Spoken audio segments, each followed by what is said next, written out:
नमस्कार, मैं हूं श्वेता सिंह और आप देख रहे हैं खबरदार। आज हम हरिद्वार में मौजूद हैं। हरिद्वार जहां इस साल कुंभ का आयोजन होना है।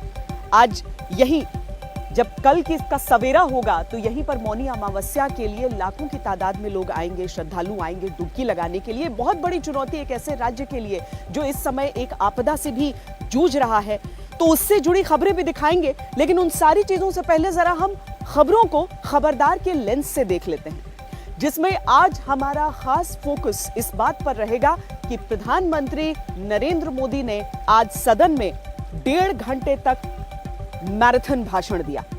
यह संसद में पीएम मोदी के भाषणों का तीसरा दिन था। उनके करीब 1.5 घंटे के भाषण के दौरान विपक्ष ने 8 बार हंगामा किया, जिसकी वजह से अंत में प्रधानमंत्री मोदी थोड़े तल्ख हो गए और बोले कि यह ज्यादा हो रहा है। उनका निशाना विपक्ष पर था, कांग्रेस पर था, विकास के कामों में अड़ंगा डालने वाली ताकतों पर था और आंदोलन जीवियों पर था। राज्यसभा में पीएम मोदी ने अपनी डिक्शनरी में आंदोलन जीवी शब्द जोड़ा था। आज लोकसभा में उन्होंने आंदोलनकारी और आंदोलन जीवी का फर्क बताया और देश को यह समझाने की कोशिश की कि कृषि कानूनों को लेकर बिग पिक्चर बनाने वाले कौन हैं और उस पिक्चर को खराब करने वाले कौन। आज राजनीति के लेंस से पीएम मोदी के भाषण को डिकोड करेंगे और ठहरे हुए पानी वाली थ्योरी के बारे में बताएंगे। इसके बाद 9:30 बजे उत्तराखंड के चमोली में हुई विनाश लीला के एक भयानक वीडियो का विश्लेषण करेंगे। 7 फरवरी को जब चमोली में तबाही का सैलाब आया था, उस समय कुछ लोग बांध पर पानी और मलबे से बचने की कोशिश कर रहे थे, लेकिन पानी और मलबे के सैलाब ने अपने रास्ते में आने वाली हर चीज को मिटा दिया। कई मजदूर सैलाब से बचने के लिए एक किनारे पर पहुंच गए, लेकिन बच नहीं सके। सैलाब उन्हें बहा ले गया। यही मलबा और पानी एनटीपीसी की टनल में घुस गया, जहां रेस्क्यू ऑपरेशन जारी है। ये तो एक कहानी है, ऐसी कई कहानियां हैं उत्तराखंड के इस भयानक सैलाब की, और अधिकतर घटनाओं के वीडियो भी नहीं। आज इस वीडियो की नजर से हम आपदा को देखेंगे और आईआईटी रुड़की के प्रोफेसर्स की मदद से सैलाब के सैटेलाइट सत्य का विश्लेषण करेंगे। आज मैं इस प्राकृतिक आपदा पर और जानकारी के लिए उत्तराखंड के अलग अलग इलाकों में गई, आईआईटी रुड़की में भी गई, वहां के प्रोफेसर्स से मुलाकात की और आपके मन में इस तबाही की वजहों से जुड़े जितने भी सवाल हैं मैंने एक एक करके उनसे पूछे हैं। सैटेलाइट तस्वीरों की मदद से यह समझा है कि सैलाब कैसे आया, इसे जरूर देखिएगा। लेकिन सबसे पहले बात प्रधानमंत्री नरेंद्र मोदी की और लोकसभा में उस 1.5 घंटे के भाषण की, जहां पर उन्होंने गिन गिनकर सारी बातों को सामने रखा। हाँ, इस दौरान काफी हंगामा भी हुआ और प्रधानमंत्री इन चीजों से नाराज भी हुए। प्रधानमंत्री ने राजनीतिक खेल के पत्ते खोल कर रख दिए जो किसान आंदोलन के नाम पर खेला जा रहा है। खासतौर पर कांग्रेस के लिए पीएम मोदी लोकसभा में नए डायलॉग्स के साथ आए। ये डायलॉग्स इतने तीखे थे कि कांग्रेस ने प्रधानमंत्री की पूरी बात सुने बिना सदन से वॉकआउट कर दिया। पीएम ने कहा कि कृषि कानूनों के कलर पर कांग्रेस चर्चा करती है, उसे ब्लैक या व्हाइट में देखती है, लेकिन कलर से ज्यादा जरूरी था कंटेंट और इंटेंट पर चर्चा। कांग्रेस के सांसदों ने आज पीएम को बार बार टोका, उन्हें बोलने से रोका। पीएम ने इस हंगामे को सोची समझी रणनीति बताया। ये कहा कि जो झूठ फैलाए गए हैं उनका पर्दाफाश हो जाए, इसीलिए हंगामा हो रहा है। सदन से वॉकआउट पर पीएम ने कांग्रेस को डिवाइडेड और कंफ्यूज्ड पार्टी कह दिया। उस नेगेटिव पॉलिटिक्स की खिंचाई की जिसमें सोच यही है कि न खेलेंगे, न खेलने देंगे और खेल बिगाड़ देंगे। जिस तरह से लोकसभा में पीएम के भाषण के बीच हंगामा और शोर मचा, किस तरह से पीएम ने चुन चुन कर जवाब दिया, सबसे पहले ये देखना जरूरी है। एक मिनट बैठिए। आज ऐसा क्यों कर रहे हैं? आप ऐसा क्यों नहीं कर रहे? ये हो हल्ला, ये आवाज, ये रुकावटें डालने का प्रयास एक सोची समझी रणनीति के तहत। सोची समझी रणनीति ये है कि जो झूठ फैलाया है, जो अफवाहें फैलाई हैं, उसका पर्दाफाश हो जाएगा। अजय रंजन जी अब ज्यादा हो रहा है। अजय रंजन जी प्लीज, अब ज्यादा हो रहा है। ये समय बोलते ही रहेंगे क्या?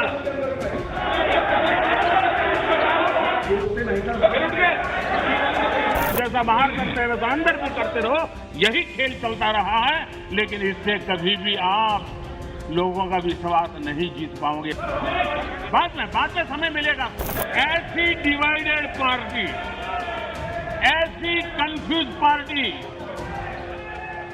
न खुद का भला कर सकती है, न देश की समस्याओं के समाधान के लिए कुछ सोच सकती है। भोजपुरी में कहावत है, ना खेलब ना खेल देव, खेल में बिगाड़ब।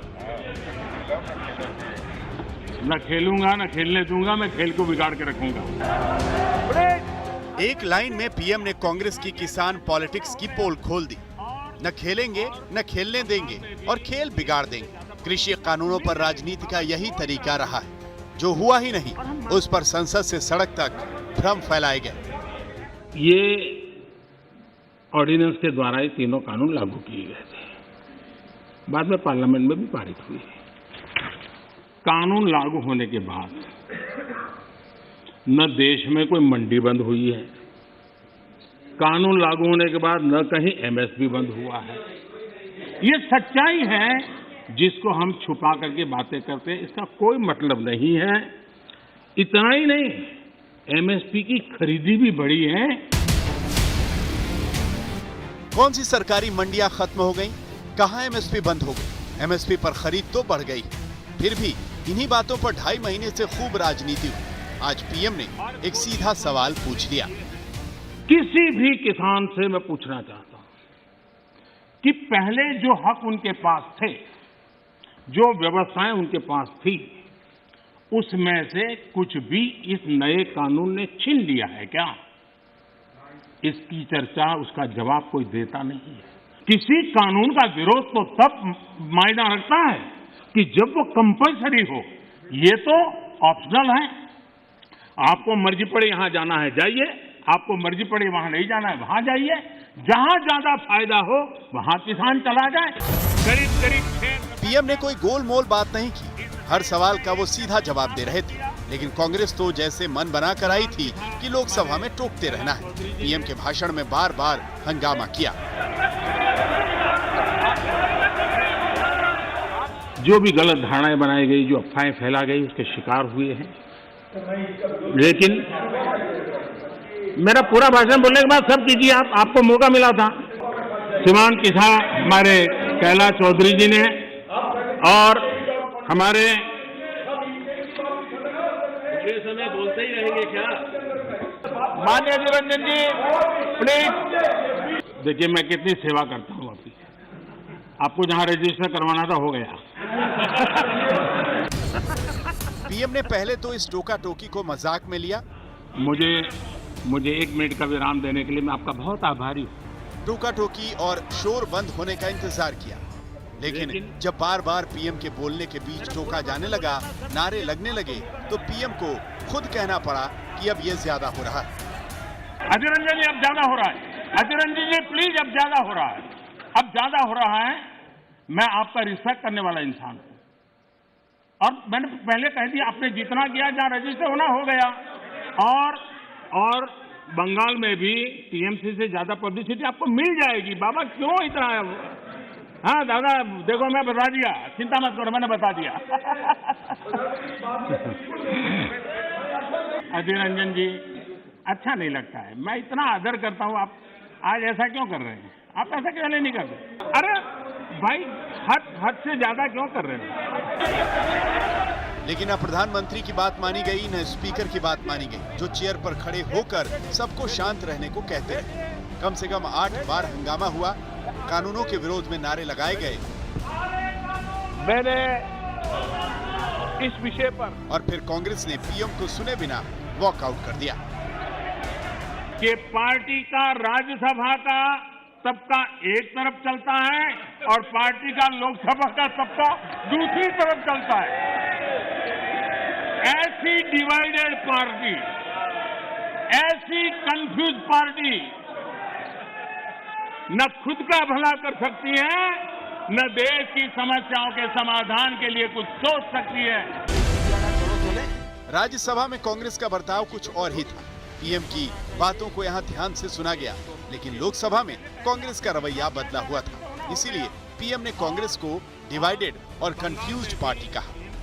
ये हो हल्ला, ये आवाज, ये रुकावटें डालने का प्रयास एक सोची समझी रणनीति के तहत और सोची समझी रणनीति ये है कि जो झूठ फैलाया है, जो अफवाहें फैलाई हैं, उसका पर्दाफाश हो जाएगा, सत्य वहां पहुंच जाएगा तो उनका टिकना भारी हो जाएगा। और इसलिए हो हल्ला करते रहो, जैसा बाहर करते हैं वैसा अंदर भी करते रहो, यही खेल चलता रहा है। लेकिन इससे कभी भी आप लोगों का विश्वास नहीं जीत पाओगे, मान के चलो। जिन सुधारों को पीएम मोदी ने लागू किया और जिन पर आज कांग्रेस विरोध कर रही है, उन्हीं सुधारों की वो अपनी सरकारों में न सिर्फ पैरवी करते रहे, बल्कि इस पर आधे अधूरे कदम भी उठाए थे। ये एपीएमसी एक्ट बदल दिया है, इस बात को कौन गर्व से कह रहा था? 24 ऐसे बाजार बन चुके हैं, इसका गौरव कौन कर रहा था? डॉक्टर मनमोहन सिंह जी की सरकार के कृषि मंत्री श्रीमान शरद पवार जी गर्व की बात कर रहे हैं। ये उनका कोर्ट में कह रहा हूं। अब आज एकदम से उल्टी बात कर रहे हैं और इसलिए शक होता है कि आखिरकार आप किसानों को भ्रमित करने के लिए रास्ता क्यों चुना है? इसीलिए पीएम ने इस राजनीति की नीयत पर शक जताया और नए सुधारों पर किसानों को भरमाने वाली राजनीति को एक एक कर तर्कों से ध्वस्त कर दिया। टेबल पर आज तक ब्यूरो।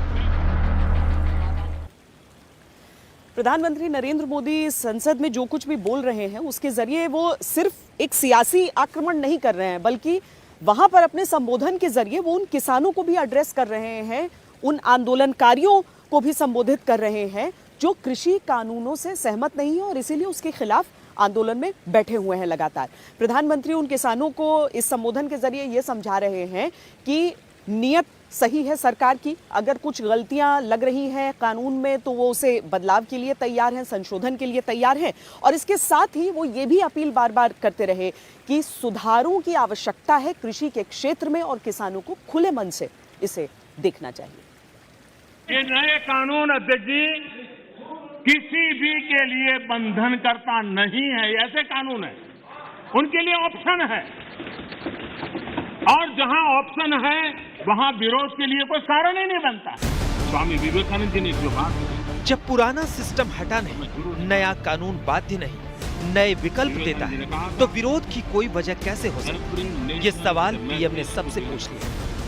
मैं हैरान हूं, पहली बार एक नया तर्क आया इस सदन में कि भाई हमने मांगा नहीं था तो दिया क्यों? हमने मांगा नहीं तो दिया क्यों? पहली बात है कि लेना न लेना आपकी मर्जी है, ऑप्शनल है, एक व्यवस्था है और देश बहुत बड़ा है। हिंदुस्तान के कुछ कोनों में इसका लाभ होगा, हो सकता है किसी एक आध कोने में न भी हो, लेकिन ये कंपलसरी नहीं है। हर राज्य के प्रधानमंत्री को इस बात पर घेरा जाता है कि उन्होंने कृषि कानूनों को थोप दिया। किसी ने ऐसे कानूनों की मांग नहीं की थी। आज पीएम ने इस बात का भी जवाब दिया। इस देश में माननीय अध्यक्ष जी दहेज के खिलाफ कानून बने, ये इस देश में कभी किसी ने मांग नहीं की थी, फिर भी देश की प्रगति के लिए कानून बना था। ट्रिपल तलाक, इसके खिलाफ कानून बने, ये किसी ने मांग नहीं की थी, लेकिन प्रगतिशील समाज के लिए आवश्यक है, इसलिए कानून हमने बनाए हैं। हमारे यहाँ बाल विवाह पर रोक, किसी ने मांग नहीं की थी कानून बनाओ, फिर भी कानून बने थे। बेटियों को संपत्ति में अधिकार, किसी ने मांग नहीं की थी। शिक्षा को अधिकार देने की बात किसी ने मांग नहीं की थी, लेकिन समाज के लिए आवश्यक होता है, बदलाव के लिए आवश्यक होता है। ये सोच के साथ मेरा विरोध है। जब ये कहा जाता है मांगा था क्या हम सामंतशाही हैं क्या कि देश की जनता याचक की तरह हमसे मांगे, उनको मांगने के लिए मजबूर करें? ये मांगने के लिए मजबूर करने वाली सोच।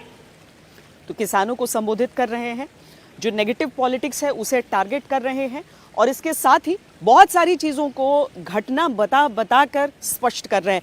जैसे जब प्रधानमंत्री ने आंदोलन जीवी शब्द को गढ़ा तो उस समय बहुत सारे जो उनके विरोधी थे उन्होंने इसको लेकर आंदोलनकारी और आंदोलन जीवी को लेकर कंफ्यूजन फैलाने की कोशिश की। प्रधानमंत्री ने आज इन दोनों शब्दों का भी जो भेद है वो स्पष्ट किया अपने इस भाषण के जरिए। जब तथ्यों के आधार पर बात टिकती नहीं है तो ऐसा होता है जो अभी देखा, आशंकाओं को हवा दी जाती, ये हो जाएगा वो हो जाएगा, और माहौल ये आंदोलन जीवी पैदा करते हैं। मैं किसान आंदोलन को पवित्र मानता हूं और भारत के लोकतंत्र में आंदोलन का महात्म्य है और रहने वाला है और जरूरी भी है। लेकिन जब आंदोलन जीवी पवित्र आंदोलन को अपने लाभ के लिए बर्बाद करने के लिए निकलते हैं, तब क्या होता है? कोई मुझे बताए। 3 किसान कानून की बात हो और दंगाबाज लोग जो जेल में हैं, जो संप्रदायवादी लोग जो जेल में हैं, जो आतंकवादी लोग जेल में हैं, जो नक्सलवादी जेल में हैं, उनकी फोटो लेकर के उनकी मुक्ति की मांग करना, ये किसानों के आंदोलन को अपवित्र करने का प्रयास है कि नहीं? टोल प्लाजा इस देश में सभी सरकारों ने की हुई व्यवस्था है और उस टोल प्लाजा को तोड़ना, उस टोल प्लाजा को कब्जा करना, उस टोल प्लाजा को न चलने देना, ये जो तरीके चले हैं, वो तरीके क्या पवित्र आंदोलन को कलंकित करने का प्रयास है कि नहीं? पंजाब की धरती पर सैकड़ों की तादाद के अंदर जब टेलीकॉम के टावर तोड़ दिए जाएं, और इसलिए देश को आंदोलनकारी और आंदोलन जीवियों के बीच फर्क करना बहुत जरूरी है और देश को इन आंदोलन जीवियों से बचाना वो भी उतना ही जरूरी है। देश में एक बहुत बड़ा वर्ग है टॉकिंग द राइट थिंग्स, यानी हमेशा सही बात बोलना। सही बात कहने में कोई बुराई भी नहीं है, लेकिन इस वर्ग के ऐसे लोगों से नफरत चीड़ है जो डूइंग द राइट थिंग्स पर चलते हैं। टॉकिंग द राइट थिंग्स, इसकी वकालत करने वाले जब डूइंग द राइट थिंग्स की बात आती है तो उसी के सामने खड़े हो जाते हैं। ये चीजों को सिर्फ बोलने में विश्वास करते हैं, अच्छा करने में उनका भरोसा ही नहीं है। समझ नहीं आता है कि किस प्रकार से इस देश को गुमराह करने का इन लोगों का प्रयास है।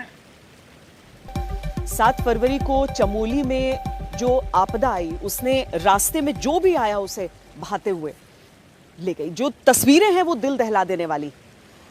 कई लोगों को वहां से बचाया भी गया, टनल से बचाया भी गया। 150 से ज्यादा लोग अभी भी लापता हैं। अभी भी उस टनल से लोगों को निकालने के लिए जद्दोजहद चल रही है। 4 दिन बीत चुके हैं। कई सारे वीडियोस आपने देखे होंगे, लेकिन ये जो तस्वीर हम आपको आज दिखाने वाले हैं वो वाकई रोंगटे खड़े कर देने वाली है।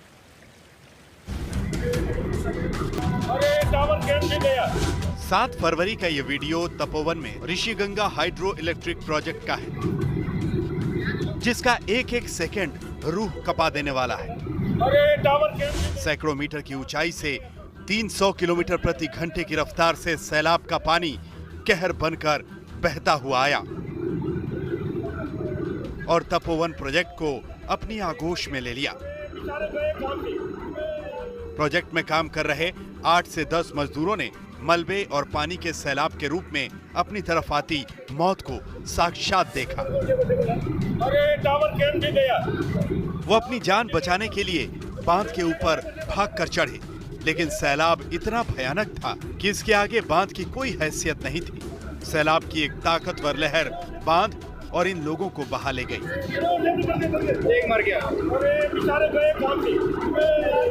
पहाड़ों पर बने घरों में से किसी ने यह खौफनाक मंजर अपने मोबाइल कैमरे में रिकॉर्ड कर लिया। ऐसे ही सैकड़ों लोगों को सैलाब चंद सेकंड में बहा ले गया, जिनके वीडियो भले ही ना हो, लेकिन अंजाम सोचकर भी डर लगता है। आपदा में 204 लोग लापता हुए थे, जिनमें से 32 लोगों के शव बरामद हुए हैं और 10 क्षत विक्षत मानव अंग बरामद हुए हैं। 170 से ज्यादा लोग अभी भी लापता हैं, जिनमें से 30 से 35 मजदूरों के तपोवन पावर प्रोजेक्ट की इसी टनल में फंसे होने की आशंका है, जिन्हें बचाने के लिए 4 दिन से कोशिशें की जा रही हैं, लेकिन हर गुजरते पल के साथ उनके जिंदा बचे होने की उम्मीदें दम तोड़ती जा रही हैं।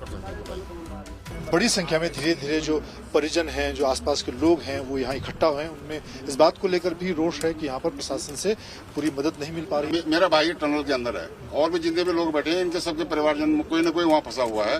उस साइड से जो 4 टनल है, वहाँ से जब तक बंद नहीं होगा ये क्लियर नहीं हो पाएगा, क्योंकि जितना यहाँ से निकाल रहे हैं फिर वहाँ से पुश पानी यही आ रहा है। तो उसमें उस साइड में या तो पंप लगाएं, पंप से या तो उसको ब्लॉक करें, तब जाके आगे बढ़ पाएंगे। आप कब पहुंचे यहाँ पर? 8 तारीख आ गए। अच्छा, यहाँ पे प्रशासन ने कुछ बताया कि क्या बताना है, क्या सफाई कर रहे हैं और अच्छा, बस कुछ नहीं है, आश्वासन मिल रहा है खाली बस। इस दुनिया में चमत्कार भी होते हैं, ये बात इन लोगों से बेहतर और कौन जान सकता है जो कई घंटे मौत से लड़ने के बाद सुरंग से सुरक्षित बाहर निकल पाए हैं।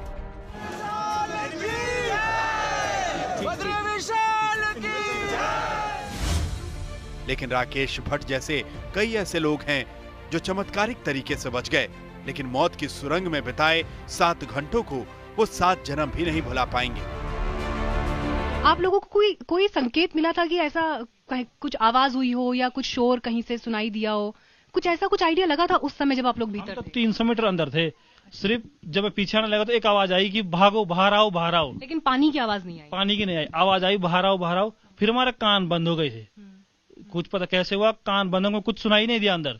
और इतने में हम मतलब टनल से 10-20 मीटर ही पीछे आ सका बैग, 350 मीटर से, तब तक को पानी बहने लगे आगे। और समझ में नहीं पाए, मैं आधे घंटे तक हो क्या रहा है समझ में नहीं आया, क्या गैस फट गई, पानी यहाँ से आया, क्या हुआ, कुछ समझ में, हमारा दिमाग काम ही नहीं कर रहा था, हाथ पैर काम ही नहीं कर रहे।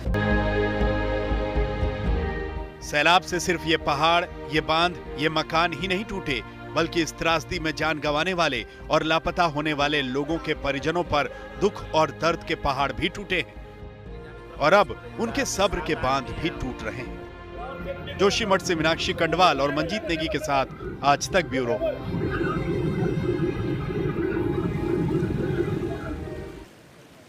जो लोग बचकर निकल आए उनके घर वाले खुशी से झूम रहे हैं, लेकिन जो लोग अभी भी लापता हैं उनके दिल पर क्या बीत रही होगी। लेकिन इन सारी चीज़ों के बीच एक सवाल ये भी उठ रहा है कि ये आपदा दरअसल थी क्या हुआ था वहाँ पर, क्योंकि बहुत सारी थ्योरीज आई। पहले दिन ये भी कहा गया कि ग्लेशियर फट गया है, कोई ग्लेशियर लेक था वहाँ पर, कोई तालाब जैसा, कुंड जैसा, जहाँ से पानी नीचे की ओर आया।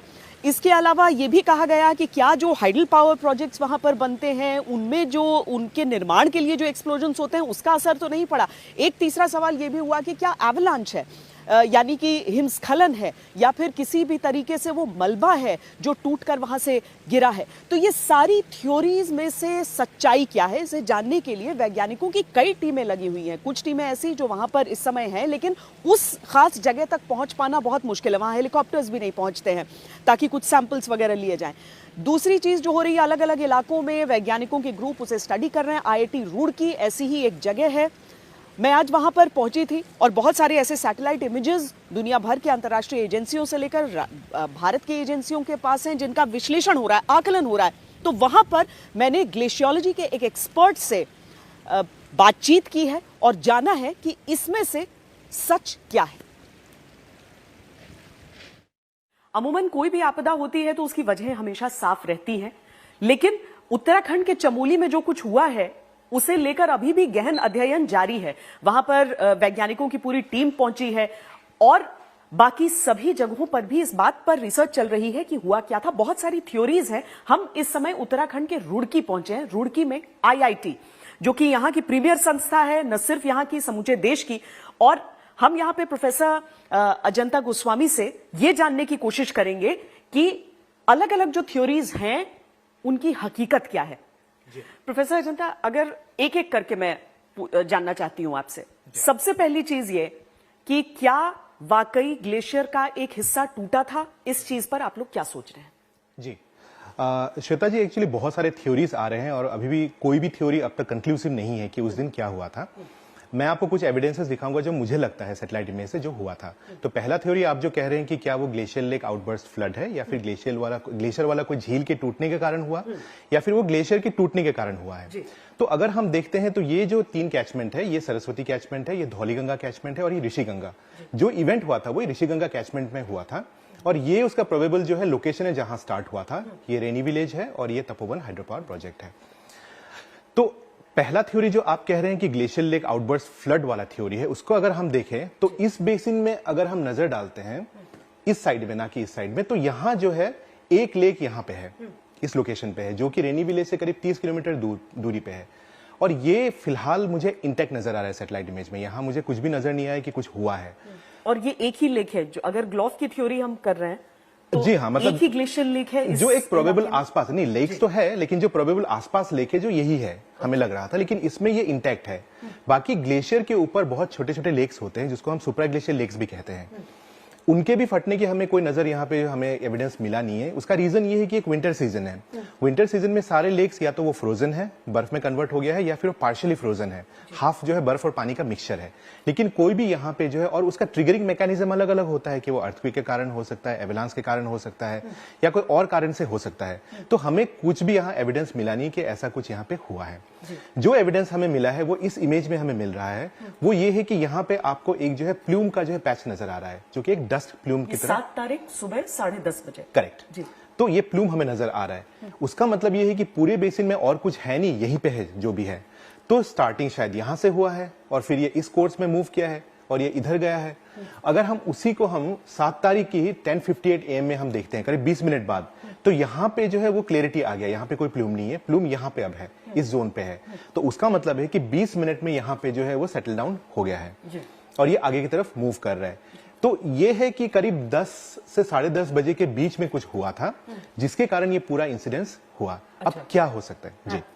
अब दूसरी जो चीज चल रही है वो ये कि क्या एक मैन मेड डिजास्टर हो सकता है, यानी कि वहां जो अलग अलग हाइड्रो पावर प्रोजेक्ट्स चल रहे हैं उनमें कोई एक्सप्लोजन ट्रिगर किया गया हो जिससे हुआ हो ऐसा? अगर वो किसी मैन मेड रीजन से हो या फिर वहां पे अगर कुछ एक्सप्लोजन हो रहा है तो उसके कारण हो, तो वो इंटेंसिटी बहुत ही कम रहता है। जो वहां पे इंटेंसिटी है उसके कारण उसका इफेक्ट यहां तक नहीं आएगा। अच्छा। बहुत ही आसपास ही वो रहेगा और बहुत ही कम इंटेंसिटी का होता है, छोटा मोटा वो होता है। तो उसके कारण तो बिल्कुल भी नहीं हुआ। जितने भी एविडेंस है वो तो पूरा नेचुरल हमें लग रहा है यहाँ। अच्छा, नेचुरल है। तीसरी थ्योरी ये कि क्या जो कुछ भी यहाँ पर हुआ है वो किसी एवलांच की वजह से ट्रिगर हुआ था, कि वहां पर डेब्री रहा हो, पानी कॉटअप रहा हो और वो बिल्कुल बिल्कुल। एक्चुअली जो थर्ड आपने कहा थ्योरी एवलांस वाला, वो हमें सबसे ज्यादा यहाँ पे सुइटेबल लग रहा है। हालांकि एवलांस के बहुत सारे डेफिनेशंस है और बहुत सारे क्लासिफिकेशंस भी है, लेकिन यहाँ हमें जो लग रहा है, जो मैंने आपको पहले भी बताया कि आप देखिए यहाँ से जो है कुछ मूव करना शुरू हुआ है और यहाँ पे एक ब्लैक पैच डेवलप हुआ है, एक डिप्रेशन डेवलप हुआ है। जो डिप्रेशन आप जो है आगे की इमेज में मैं आपको दिखाना चाहूंगा, ये 6 तारीख की इमेज है। इसमें आप देखिए यहाँ पे एक डिप्रेशन है और यहाँ पे ये स्नो कवर्ड है।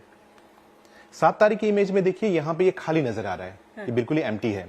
और 8 तारीख में भी ये जो है खाली नजर आ रहा है। उसका मतलब ये है कि अगर आप ये तीनों को कंपेयर करें तो यहाँ पे ये स्नो कवर्ड है, यहाँ पे खाली है, यहाँ पे खाली है। अच्छा। प्लस यहाँ पे प्लूम डेवलप हुआ है। ये कहां से डेवलप हुआ? तो इसीलिए हमें लग रहा है कि सोर्स यही हो सकता है। अब दूसरी बात यह है कि आपने जो कहा कि अगर ये एवलांस के कारण हुआ है तो इतना पानी कहां से जनरेट हुआ है, कि एवलांस अगर वो एक आइस का टुकड़ा है तो क्या वो तुरंत मेल्ट हो गया? तो ये बहुत बड़ी विषय है।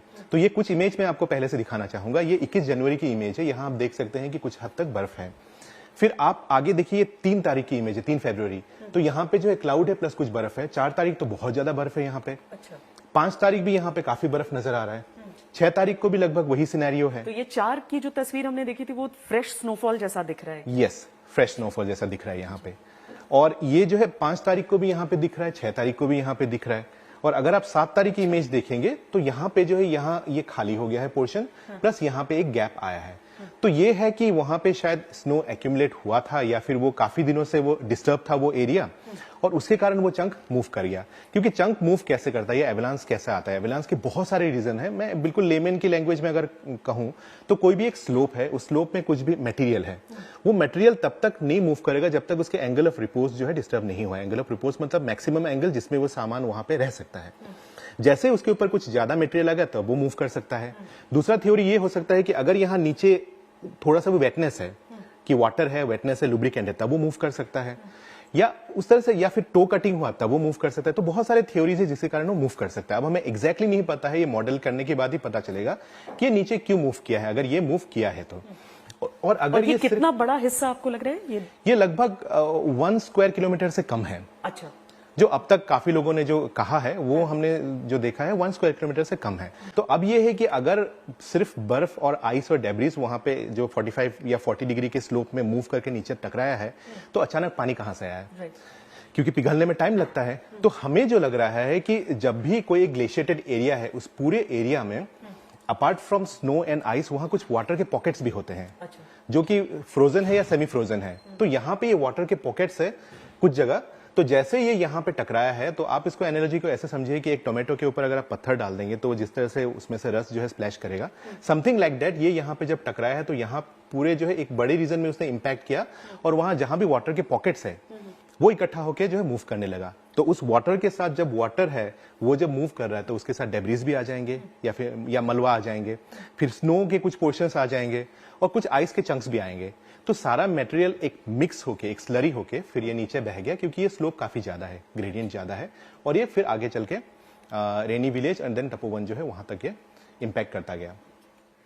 तो ये अलग अलग थ्योरीज जो हैं उन्हें समझाने का प्रयास था, क्योंकि सबके मन में ये सवाल उठ रहे हैं कि अगर इसे रोका जा सकता था, क्योंकि अगर प्राकृतिक रोष है तो शायद उसको अलग तरीके से आगे बढ़ना होगा, इंसानी गलती है तो उसे अलग तरीके से आगे बढ़ना होगा, क्योंकि बड़ी चीज यही होती है कि जो हो जाता है उसके बाद उससे इंसान सबक लेकर आगे बढ़े। कैमरा पर्सन सैयद मोहसिन के साथ श्वेता सिंह, रुड़की, आज तक। तो आज खबरदार हमने आपको उत्तराखंड से दिखाया। हरिद्वार में हम हैं, कल मौनी अमावस्या का दिन है। मेरे पीछे हर की पैड़ी, जहां पर सुबह होते ही लोग बड़ी तादाद में यहां पर आएंगे डुबकी लगाने के लिए। कोरोना के समय में इस तरह का आयोजन एक बहुत बड़ी चुनौती भी यहां के लिए, प्रशासन के लिए रही है। खबरदार में आज के लिए इतना ही। देश और दुनिया की बाकी खबरों के लिए देखते रहिए आज तक। नमस्कार, मैं हूं अंजना ओम कश्यप। हमें उम्मीद है ये वीडियो आपको पसंद आया होगा। लेटेस्ट खबरों के लिए यूं ही देखते रहिए आज तक, और इस वीडियो के पसंद आने पर लाइक, शेयर एंड सब्सक्राइब करना ना भूलें।